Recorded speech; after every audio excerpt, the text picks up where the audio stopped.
Hey everybody, my name's Kenneth Marple, and today I'm going to be talking about Christians and Western political culture. So stay tuned.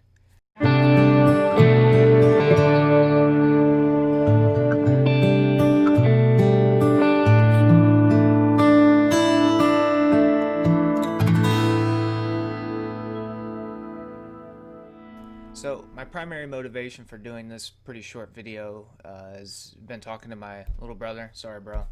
Um, and it kind of seemed fitting since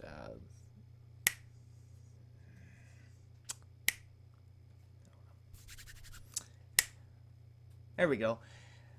Election time is coming, and it just got me thinking about our country and politics, and then how Christians fit into that. And for me and my little brother, this is one of the things we don't have in common, because he really enjoys talking to people and getting their opinions about politics. But it just I wanted to kind of get a video and touch base and see how, like I said, America, politics, and Christians all fit together, and it's kind of a big deal because politics is so interesting that it's even frowned upon talking about it at work. So what I find really interesting is that many Christians have no problem spouting off their political position, from healthcare, border control and immigration, laws, party affiliation, etc., etc., etc., ad nauseum. But on the flip side of this, many of those same Christians either do not talk about the gospel much, if at all, or are scared or nervous to do so for many reasons. I know one reason is that I've heard often is they don't want the other person to think badly about them. Now, this seems backwards to me. So when we, as Christians, are out in the world, be it hanging out with non-believing friends, work, co-workers, whatever, we should be kind of in loving outreach mode. So our goal and purpose is to fulfill the Great Commission. Now, this does not mean we must only talk about Jesus or the gospel. However, it does mean if 99% of our conversations are centered around anything other than the gospel, then I think this is a sign something is off. Like I said, living out a solid testimony is an effective way, but I think it is also important to speak life. Now, something to also think of is many people tend to get pretty upset when talking about politics.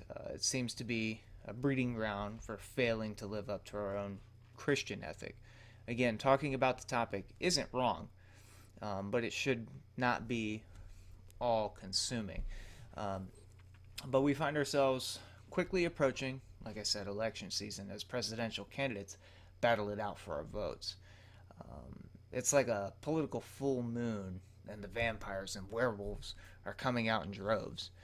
This example is telling because at times it seems like the people we know are not the same as they once were, once they get on that political kick. All this is fine, but it becomes a problem when we allow our politics to influence our gospel, when our gospel should influence our politics, if that makes sense. Either way, talk about what you want, but I think we should always be thinking about Christ and the gospel. Seeking to make our country or the country better through the political system is a tall order. But if we can look through our Christian lenses and make decisions that will influence Christ's kingdom, then go full tilt at it. Do everything as unto the Lord. And this even means your politics. So, like, don't get sidetracked by the political, but sideline the political with the gospel. Like I said, this it just seems kind of crazy with all of the chaos that typically surrounds the presidential elections. This year, it just seems to be sending people off the deep end. I have no answer for it. I even see Christians that are just diving headfirst onto pavement. I don't understand it.